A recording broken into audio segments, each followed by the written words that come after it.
नारी जो घर की होती है, जो बहुत अच्छी नारी होती है ना, बहुत अच्छी, तो पूरे परिवार का भला सोचती है। और न कम अच्छी होती है तो अपन और अपने बालकन को। चाची जाए बाढ़ में, चाचा जाए कुआं में, ताऊ मरे चाहे जिए, पूरे परिवार को लेके नहीं चलेगी, फिर नीचे आ जाएगी अपने बच्चों तक और अपने आदमी तक। फिर बहुत और ओछी बुद्धि की होगी तो फिर आदमी तेऊ छुपा छुपा के फिर अलग सोने चांदी जोड़े वो शुरू करेगी, हैं?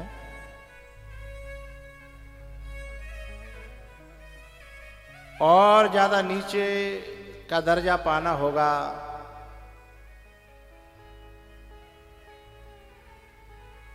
तो जाते नीचे का कहूंगा।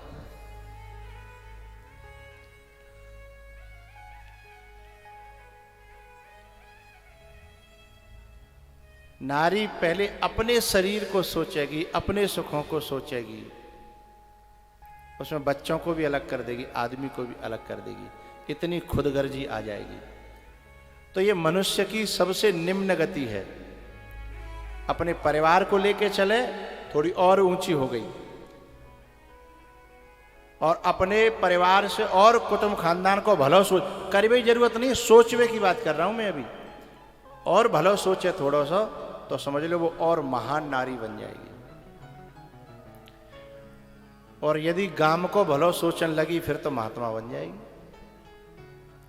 क्योंकि सर्वे भवन्तु सुखिनः, ये भाव जो है संत बनाता है, महात्मा बनाता है, महापुरुष बनाता है, सबका भला।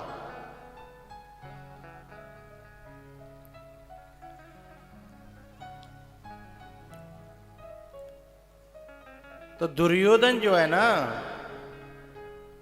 वो पांडवों का बुरा चाहता है। पांडव कभी दुर्योधन का बुरा नहीं चाहते थे।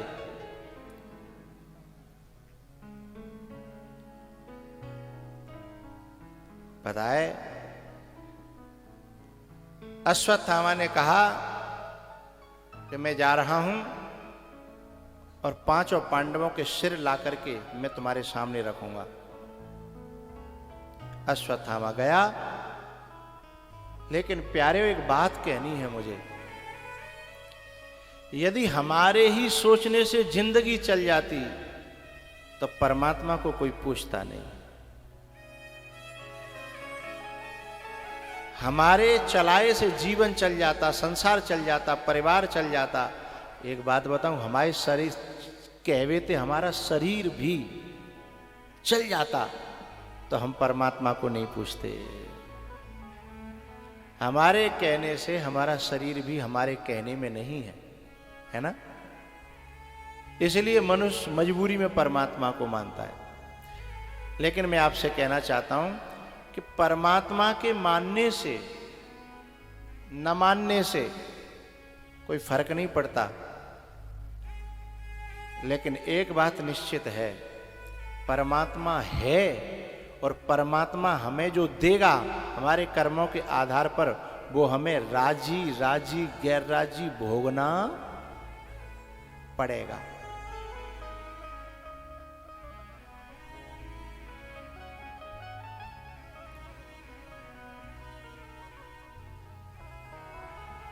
मैंने बात क्यों उठाई कि जैसे ही अश्वत्थामा मारने के लिए चला और परमात्मा की शरण में रहने वाले, गोविंद की शरण में रहने वाले पांडव बिल्कुल निश्चिंत थे। उन्हें कुछ पता नहीं है, उन्होंने कभी बुद्धि चलाई ही नहीं। वो तो एकदम भगवान की शरण में रहे।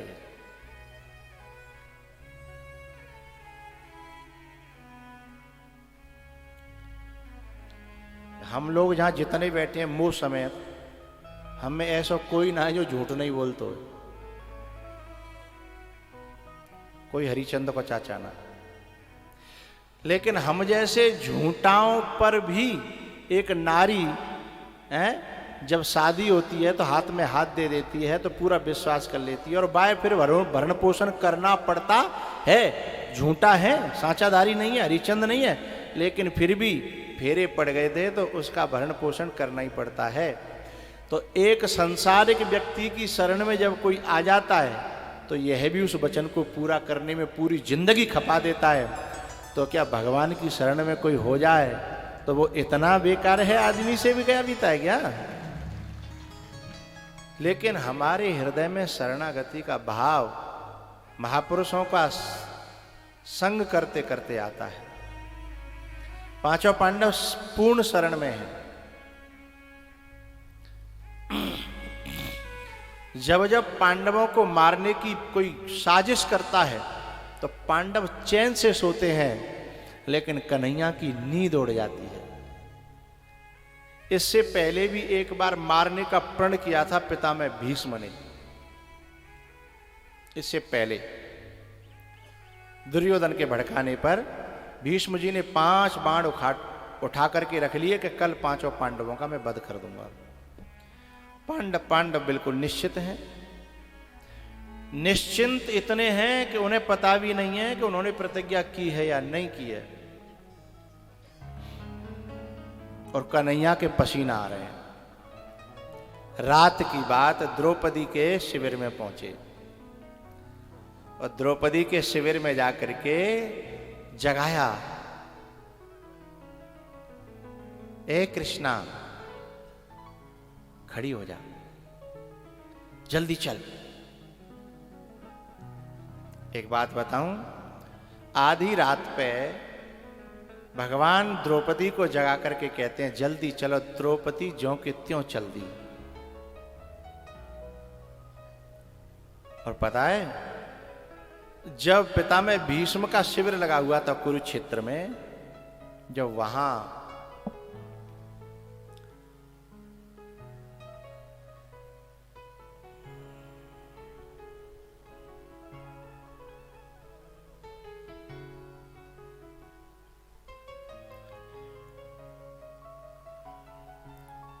पांडाल में ऐसा एक भी बालक नहीं है जो व्यवस्था को यह देख सके कि कौन कहां जा रहा है, क्यों जा रहा है।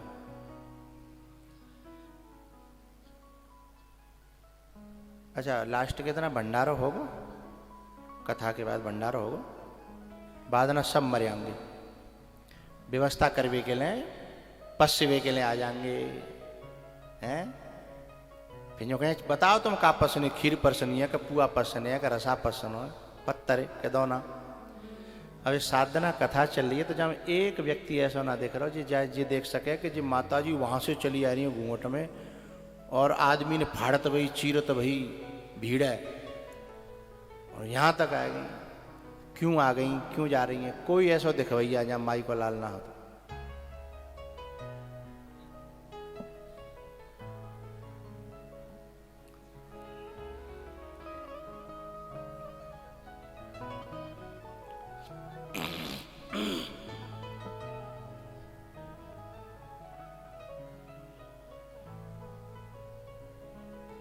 आओ, भगवान जब द्रौपदी को लेकर के चले तो द्रौपदी की पैरों में जो चप्पल थी वे आवाज कर रही थी, पट पट पट। कन्हैया ने कहा इसे उतारो। द्रौपदी ने उतार दिया, बोले चलो। और भगवान ने पीछे से उन चप्पलों को लेकर के अपने पीतांबर में लपेट के कांख में दे लिया। ऐसा कौन होगा संसार में? अरे वो तो भगवान है, हमारे बराबर को होता ना कोई मित्र, तो चप्पल कांख में ना दे तो पांव थे खिसका दे तो लौट के ले लेंगे, और नहीं ले लेंगे तो नहीं ले और ले लेंगे, नहीं मिलेंगी तो, है ना। लेकिन उन चप्पलों को केवल उठाना ही नहीं, पीतांबर में लपेटना ही नहीं, कांख में लगा लेना।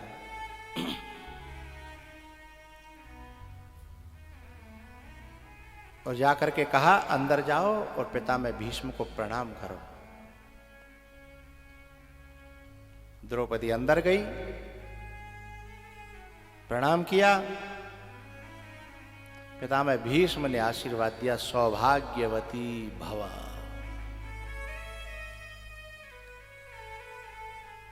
द्रौपदी ने प्रणाम करने के बाद कहा, बाबा अब मैं जाऊं? और जैसे ही द्रौपदी की आवाज सुनी तो भीष्म की आंखें खुल गई। बोले, अरे तुम? क्यों बाबा, मेरा आपकी कुटिया में प्रवेश नहीं है क्या? मेरे आने से इतना आश्चर्य क्यों? बोले, नहीं बेटा, बात ये नहीं है। बात ये है कि तू अपनी इच्छा से इस समय मेरे कमरे में नहीं आ सकती। मुझे पता है कोई तुझे लेकर के आया होगा, और मुझे यह भी पता है कि कोई ऐरा गैरा तो ला ही नहीं सकता। कौन लाया है? द्रौपदी ने बताया कि भगवान लाए हैं। पितामह भीष्म ने कहा, अंदर बुला लो। अब आ तो गई है।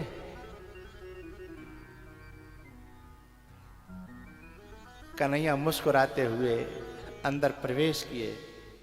पितामह भीष्म बोले, तुम हमको धर्म संकट में क्यों डालते हो? अब बताओ हम क्या करें? कल हमने प्रण किया था कि पांचों पांडवों को हम मार देंगे, और आज तुमने हमारे मुख से निकलवा दिया कि सौभाग्यवती भव। अब मरें कि जिएं? हैं? कन्हैया ने कहा, बाबा सही बताएं, जो अपनी वाणी को ज्यादा महत्व देता है वो संसारी व्यक्ति होता है, और जो भगवान की इच्छा को ज्यादा महत्व देता है वो भगवान का भक्त होता है। एक बार युधिष्ठिर से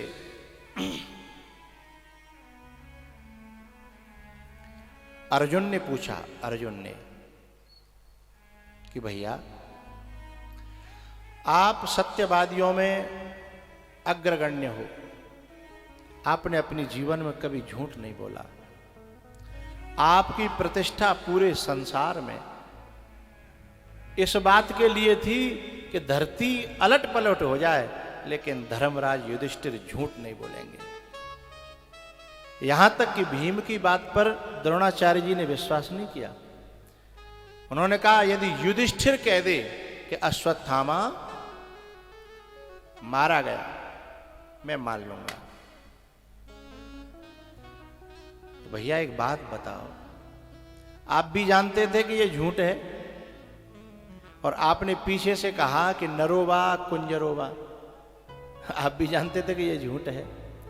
जब आपने पूरे जीवन की कमाई जो उससे यश मिला था दुनिया में, वापस सब पे पानी फेर दो एक बार झूठ बोल करके।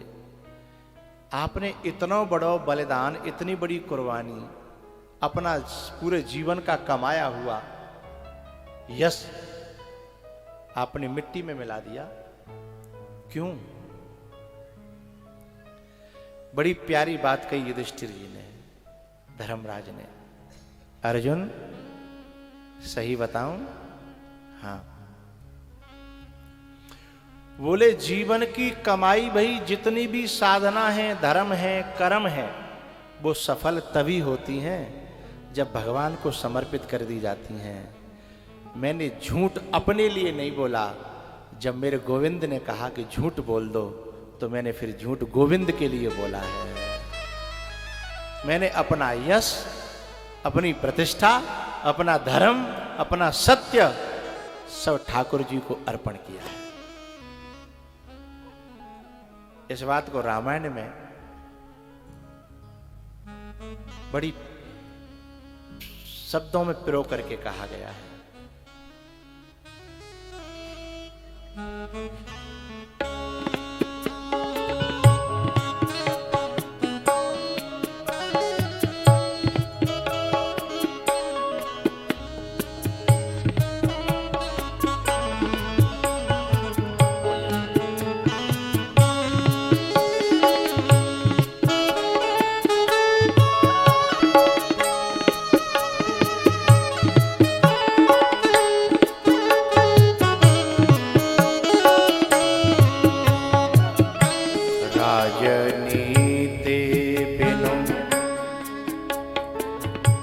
राजनीति बिनु धन बिनु धर्मा, राजनीति बिनु धन बिनु धर्मा, हरि समर पे बिनु सत्कर्मा।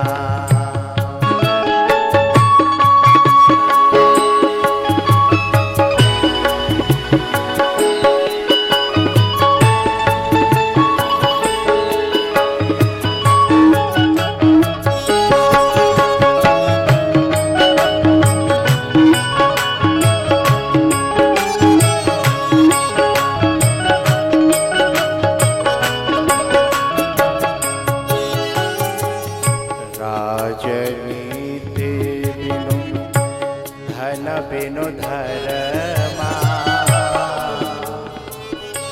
हरि समर पे बिनु सत्कर्मा।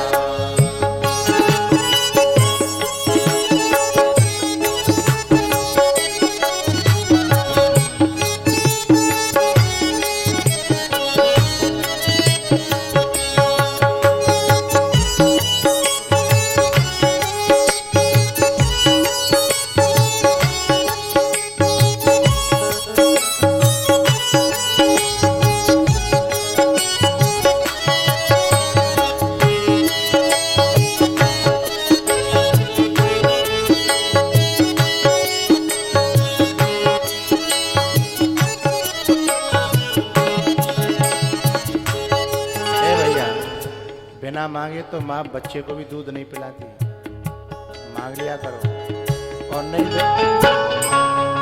नहीं दे तो घुस जाया करो।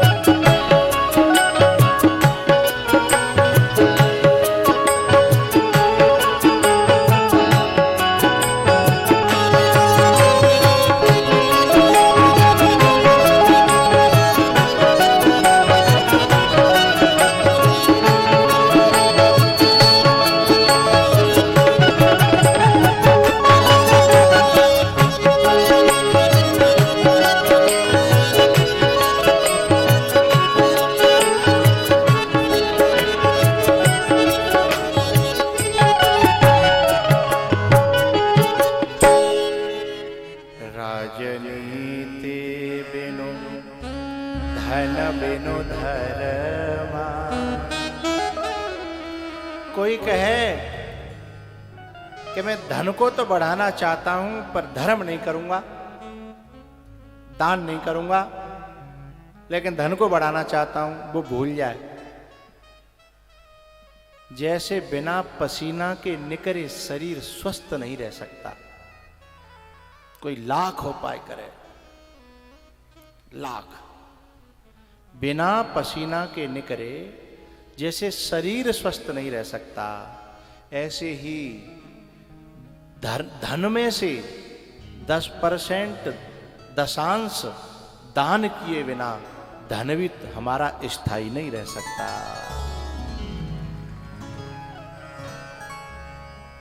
ऐसे ही हमारा किया हुआ शुभ कर्म, सत्कर्म जब तक भगवान को भोग न लग जाए, समर्पित न हो जाए, तब तक वह सत्कर्म भी टिकने वाला नहीं है। भैया, जो ठाकुर जी को समर्पित कर देता है अपने जीवन को, अपनी सांसों को, फिर ठाकुर जी उसकी रक्षा के लिए स्वयं दिन और रात जगते हैं। पितामह भीष्म ने कहा, गोविंद आप हमें धर्म संकट में क्यों डालते हो? बोले धर्म संकट तब है जब कोई आदमी के अंदर बू होए, बू भरी रहेगी, वो आदमी बार बार धर्म संकट में पड़ेगा। और जहां में बू नहीं होगी तो एक ने कही, एक ने मानी, और समझदार की यही निशानी। और जहां में बू भरी है कि नहीं मैं, तो वो तो बार बार धर्म संकट में पड़ेगा। हैं भैया, भगवान की इच्छा समझ ली पितामह भीष्म ने, तो द्रौपदी को वरदान दिला करके ले आए।